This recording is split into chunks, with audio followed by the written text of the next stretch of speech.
Taxes, health care, hurricane disaster relief, mass shootings, and gun control. Just a sampling of issues confronting the U.S. Congress this fall. And we talk about it all with Congressman David Young on this edition of Iowa Press.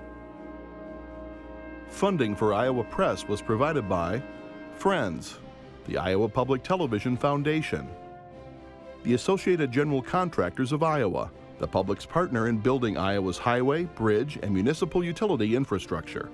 I'm a dad. I am a mom. I'm a kid. I'm a kid at heart. I'm a banker. I'm an Iowa banker. No matter who you are, there is an Iowa banker who is ready to help you get where you want to go. Iowa Bankers, allowing you to discover the genuine difference of Iowa banks.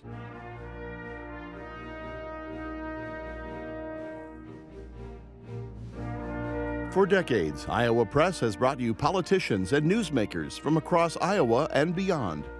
Now celebrating more than 40 years of broadcast excellence on statewide Iowa Public Television. This is the Friday, October 6th edition of Iowa Press. Here is David Yepsen. As Congress reconvened after its annual August recess, a full docket awaited the Republican majority. But legislative failures on health care and uncertainty on potential tax reform has raised questions whether Congress and the Trump administration may be among the least productive in modern history. Add to those issues a series of devastating hurricanes on American soil, as well as this week's tragedy in Las Vegas. Well, Republican Congressman David Young is in his second term in the U.S. House, and he joins us to discuss those issues and many more. Welcome, Congressman. Great to be here. Thank you. Good to have you with you. And across the table, Kathie Obradovich is political columnist for the Des Moines Register, and Kay Henderson is news director at Radio Iowa. Congressman David mentioned the tragedy in Las Vegas. There's been discussion in regards to gun policy. Do you think these bump stocks, which were used by the shooter to make his weapon essentially an automatic weapon, should be banned?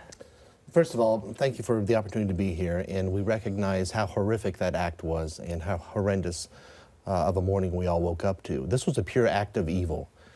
I don't know how you legislate evil away, but I wish we knew how to do it. Just like I wish we knew how to legislate sanity.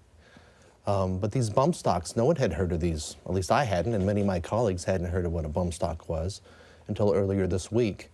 My understanding, it is basically a tool, an accessory to make a legal weapon into an illegal weapon. And so I'm reaching out with my colleagues to the Bureau of Alcohol, Tobacco, and Firearms to revisit their ruling in 2010 when they decided not to regulate these. And so I can't think of a good reason why these things are existing. So will you depend on the ATF to make this ruling, or should Congress pass a bill and send it to the president for his signature? Well, I think we should wait for a ruling, and I hope it's an expedited ruling, because I think there's some agreement here as to what this is, why is it even legal, and so I can't think of a reason why I wouldn't vote for it if it came down to the floor. The House was supposed to vote on legislation to legalize silencers, but held off on that after this tragedy. What's your position on legalizing silencers? Well, I think because of the situation that happened in Las Vegas, we need to be sensitive, and so I think it was appropriate to not take that up. But it's really suppressors. You want to make sure that for those who go to firing ranges and shoot off and sportsmen, that it doesn't silence a gun, but it suppresses sound by about 30% and protects hearing. Okay. Are there other types of gun control regulations that you'd be willing to consider? Well, I think we need to really take a look at our mental health system. Particularly, the conversation has shifted into state databases and whether or not they can be connected to see if folks within that database are somehow getting through to buying any kind of weapons when there's a background check. So I think we need to be considering something like that. So the mental health system, I mean, there's two aspects to that. One is connecting that to background checks, essentially. Yeah. But there's also a serious mental health crisis here in Iowa that we're facing. What do you think is the federal role in dealing with that aspect? It doesn't have to necessarily have something to do with guns, but, sure, yeah. But overall issues of mental health. Kathie, wherever I go in the district, from Hamburg to Polk City, people are talking about mental health issues. I think Congress does have a role. Last Congress, we passed something called the 21st Century Cures Act, and with that, we provided a provision in there. It was a bill, and it was a bipartisan bill that I co-sponsored, that had to do with consolidating all the mental health programs within the departments and various agencies in the federal government. They weren't working so well. They weren't working well together. Consolidating those, streamlining those, and then getting those funds directly to the communities that need them. Aside from that, there also was a provision that allowed families to take more of a decision-making process in the mental health of their loved ones. It was usually left more up to a doctor or provider to decide what to do and what not to do, but this gave family more input, and I think that's very important. So funding, but I think those decisions are best made at the local level because they're closest to the people. Would you force insurance companies to cover mental health coverage in a greater way than they already are? I'd have to take a look and see how they're covering them now, but I think there needs to be a component to mental health when it comes to insurance, absolutely. It affects all our families, our friends, our communities. I'm hearing about it more and more. Iowa has been waiting for a ruling on a waiver dealing with its health insurance market. The individual healthcare market, as you know, under the Affordable Care Act is dwindling with the possibility of having only one insurer left next year. The insurance commissioner came up with an idea for a stopgap to help 72,000 Iowans. The Washington Post was reporting just the other day that the president said, "Tell Iowa no" on that waiver. What's your reaction to that, and do you feel like Iowa is going to end up in a corner here on health insurance? Well, every state's almost in a corner on this right now. I'm hopeful that the administration will move sooner rather than later at making a decision. I hope it's favorable. Iowans, folks from different states, the leaders, the governors, the insurance commissioners, they need to have certain flexibilities and some autonomy in dealing with their populations, their different innovations in each state on how you deliver health care. But we need to act on this. Both sides of the aisle have come down to the conclusion that the current law is not stabilized and it's not working. And I think states have a role in this. And if the administration is balking on this for political expediency, I don't think that's right. Not just balking. I mean, there's been allegations that the administration is actively undermining, and this, if they were to deny this waiver, that might be an example of that. I mean, do you feel like that's going on? And I hope it's been a slow walk, and it's time to speed up. I hope it's not been undermined. It's time to act because people are suffering. Where do the 72,000 people in Iowa go if they don't have access to the individual insurance market? When will Congress speed up action to reform or repeal the Affordable Care Act? Well, as you know, we acted in the House. Right. I think we all know what happened. And in the Senate, of course, they don't have the votes.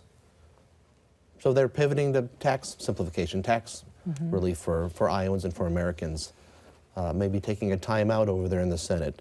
But I think behind the scenes, there's some working groups, Republicans and Democrats working together, particularly Senator Patty Murray, a Democrat from Washington, and Lamar Alexander, Republican from Tennessee. They're starting to work on this, and it's going to have to be bipartisan because it's been proven that just a partisan approach, the votes aren't there. Another issue that Iowans are concerned about is the Renewable Fuels standard, and there was a hue and cry from the industry a couple of weeks ago when the EPA administrator issued something that their interpretation is that it's going to roll back the RFS, particularly for biodiesel. Yeah. Are you concerned that the EPA is not going to follow through and set an RFS that meets the federal law? Well, the EPA needs to back up their rhetoric with reality, and they've said, this administrator of the EPA, and the President of the United States has said as well that he supports renewable fuels in a robust way. This needs to happen. Do you consider what's been proposed robust? No, it's not robust at all. It's lacking. It's lacking. It needs strengthened. And renewable fuels need to be at the table when it comes to our energy independence.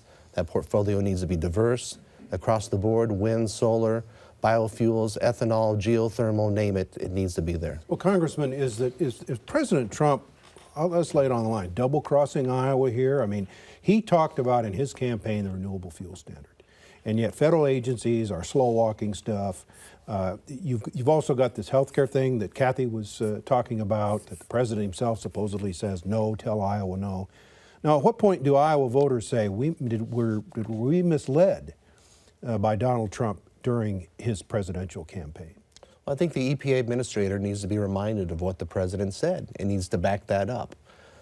This is really hurtful to Iowa's agriculture economy. As you know, Iowa's agriculture income has been down 4 years in a row. This is a gut punch to it. So is the lack of trade. I'm worried about our agriculture economy, and this administration needs to speed up on some promises that they've talked about. One is a robust renewable fuel standard and biofuels, as well as a trade agenda. I'm not seeing a trade agenda. Well, what about NAFTA? That's a part of the president's agenda. He wants to change that. Now, what will that do to Iowa? I'm open to looking at the different titles of NAFTA and maybe making sure things are being enforced, that things can be tweaked on behalf of a better deal for America. Good, but to totally throw NAFTA away, I think would be disastrous to the American economy and Iowa's economy. If the president wants to dismantle those treaties, though, there's not that much Congress can do about it, right? I mean, we have a pretty weak hand when it comes to that because it is because of that trade agreement.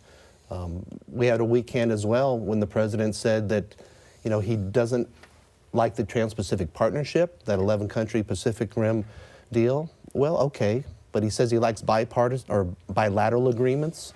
Great. Let's do it. Let's get on with it. Let's be competitive globally and help our economy. Is there a way to mitigate some of that damage through tax reform? Or, you know, when you start looking at some of the tax implications for corporations, for example, that have moved jobs overseas, is there any way to deal with that? Or is that a totally different, separate issue? Well, it may be a separate issue, but overall with the economy, it does matter and it is part of that. For Iowa, for our agriculture economy, and for other small manufacturers, we need markets, we need trade. Well, let's talk in detail about the tax bill. Is it everything that you dreamt it would be? There are those who say it will raise taxes on something like 186,000 middle-class Iowa households.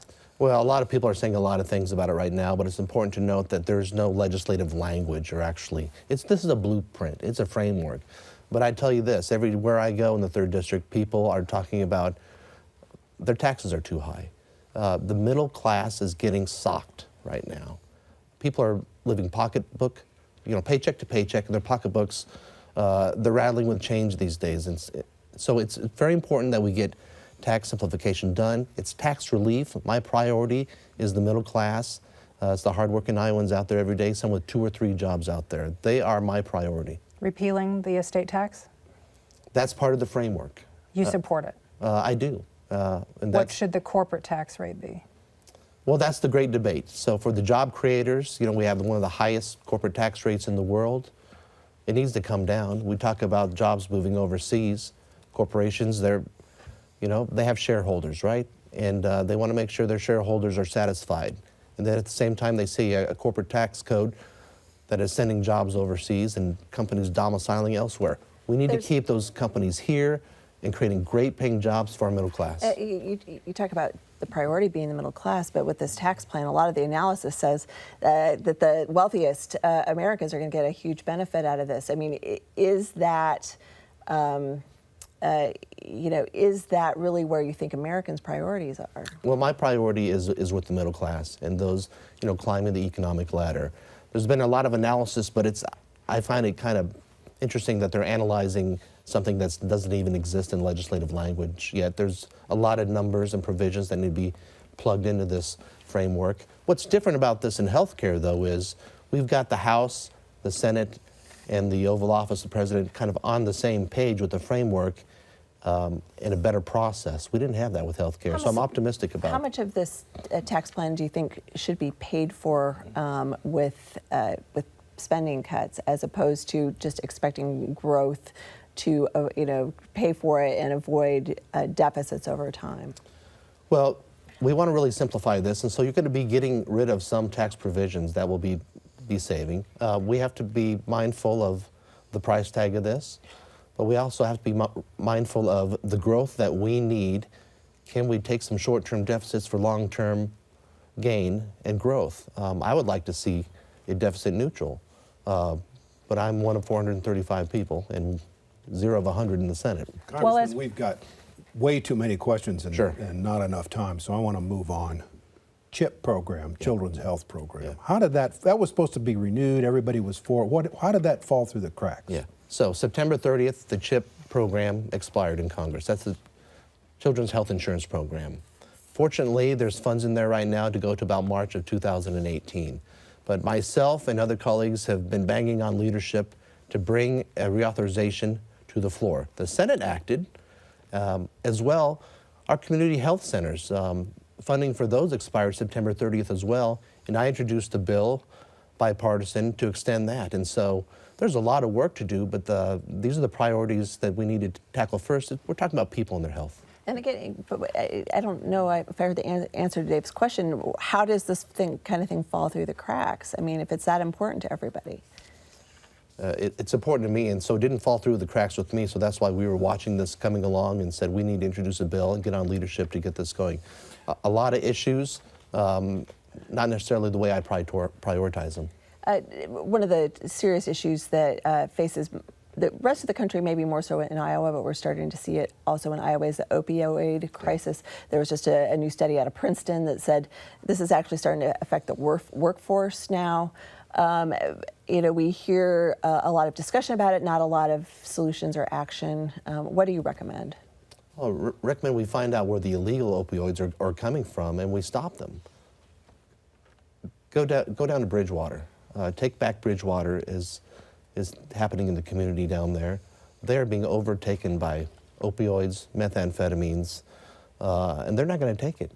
We've gotten to the point where the communities are having to stand up themselves and say stop. What's the responsibility of the pharmaceutical industry? Well, I think it's interesting. The debate has put some onus on them, and I think rightfully so, as well as providers, some of our doctors and those who prescribe. I think it's important to look at dosage amounts, frequency of prescribing. There's been some oversight in that, and I think we need to gain some tighter control of that and find out who's doing this just for the sake of getting some reimbursements to make more money. On another issue, Congressman, we all woke up recently to find our credit scores probably were hacked. Millions of Americans. What is Congress going to do, if anything, to prevent that Equifax fiasco from repeating itself? Well, first of all, it affected so many Iowans, probably some of us here at the table. Cybersecurity needs to be taken seriously. This new game of warfare is something that we didn't imagine 20 years ago. Congress needs to act in conjunction, though, and take the lead with those private security groups out there and some of those other organizations in the private sector who really know how to tackle these issues, but thus far aren't, and they aren't taking it seriously. So why did the IRS hire Equifax? In a no-contract bid. I have no idea. Should it be undone? A lot of questions need to be asked, and they need to be drugged before a hearing and said, what in the world were you doing? Why would you do this? It just didn't make sense. President Trump gave himself an A+ for hurricane response to Puerto Rico. Do you think he deserves that grade? And what is Congress going to do to, first of all, make sure that there's enough resources for hurricane relief, but secondly, maybe to try to take some of the politics out of this? Well, pretty horrific what happened, and then one after another, right, that we've seen 3 hurricanes so far. Congress has acted with emergency disaster assistance. An initial amount. Yeah, right? I supported that, and that was primarily for the first 2 hurricanes, right? Mm-hmm. And so now we will be taking up a package for Puerto Rico. You know, some people view Puerto Rico as, you know, not part of America. It's a territory, they're American citizens, and so they need to be, we need to take care of our brothers and sisters wherever they are here in America when it comes to these problems. The discussion of Puerto Rico's debt came up as a result of this, and the president had a throwaway remark about, you know, well, we got to wipe that out, and then they said, well, we're not really going to wipe out Puerto Rico's debt, but you know, what is your view of that? What is the responsibility that the rest of the country has for dealing with that debt? Well, I think the focus should be on the problem right now, and that is the horrendous situation that the hurricane caused, and deal with that on a human level. We can look at some of the past economic issues of Puerto Rico, and we've dealt with them in some way, but we need to make sure that, you know, Puerto Rico, from here on out, that they need the help that we give them because of the hurricane, but when they're constructing a new economy, that they're doing it in a responsible way. Another unresolved issue, the DACA program for immigrants who were brought into the country illegally when they were children. Mm-hmm.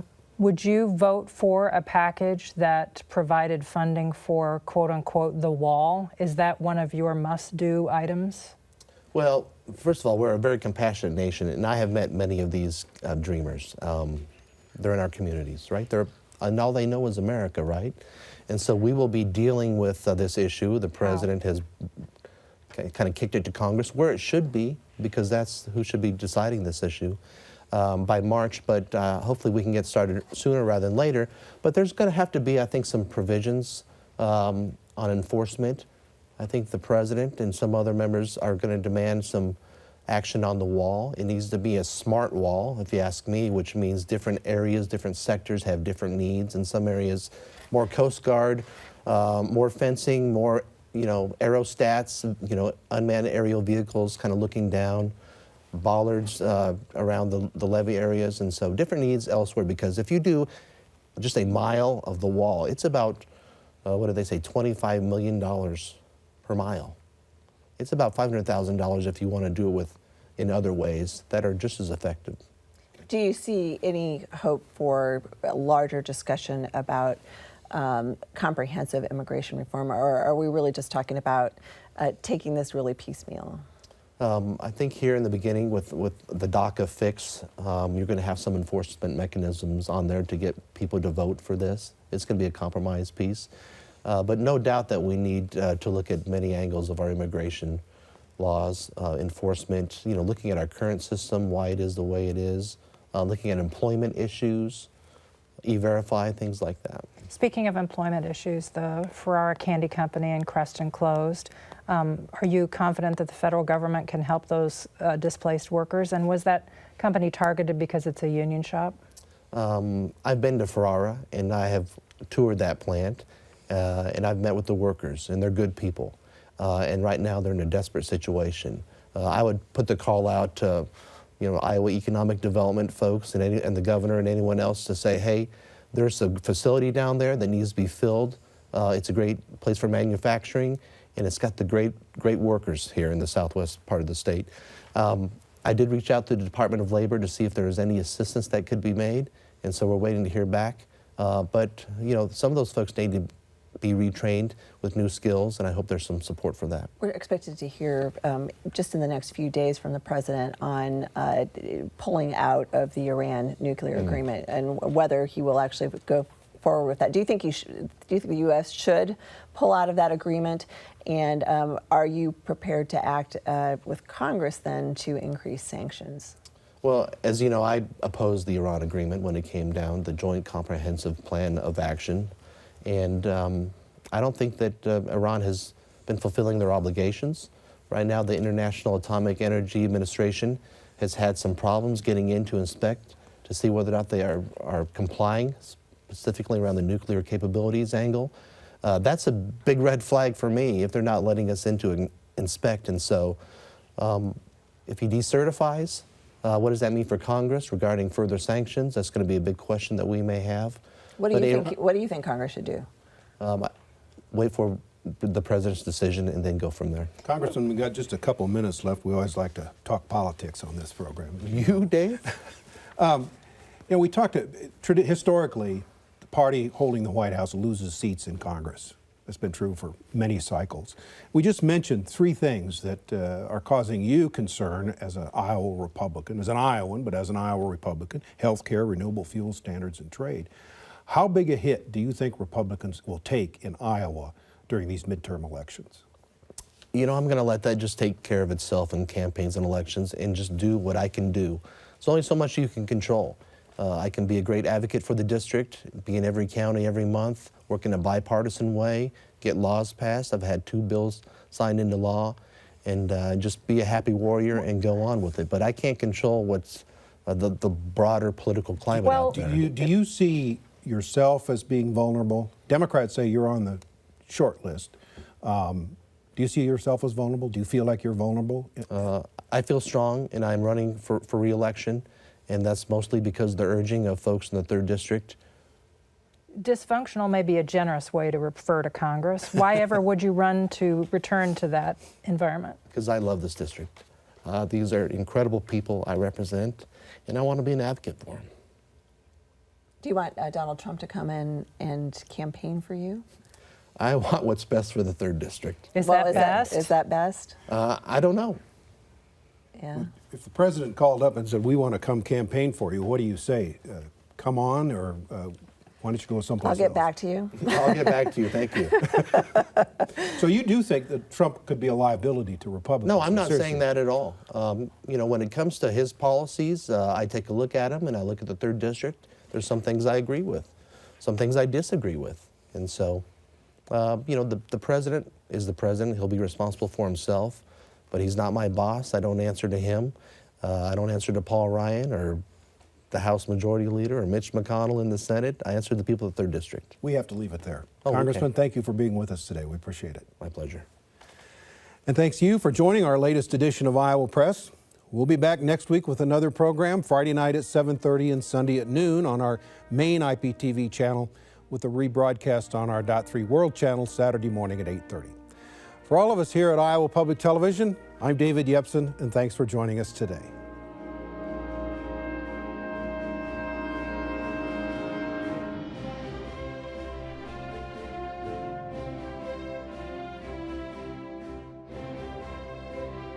Funding for Iowa Press was provided by Friends, the Iowa Public Television Foundation, the Associated General Contractors of Iowa, the public's partner in building Iowa's highway, bridge, and municipal utility infrastructure.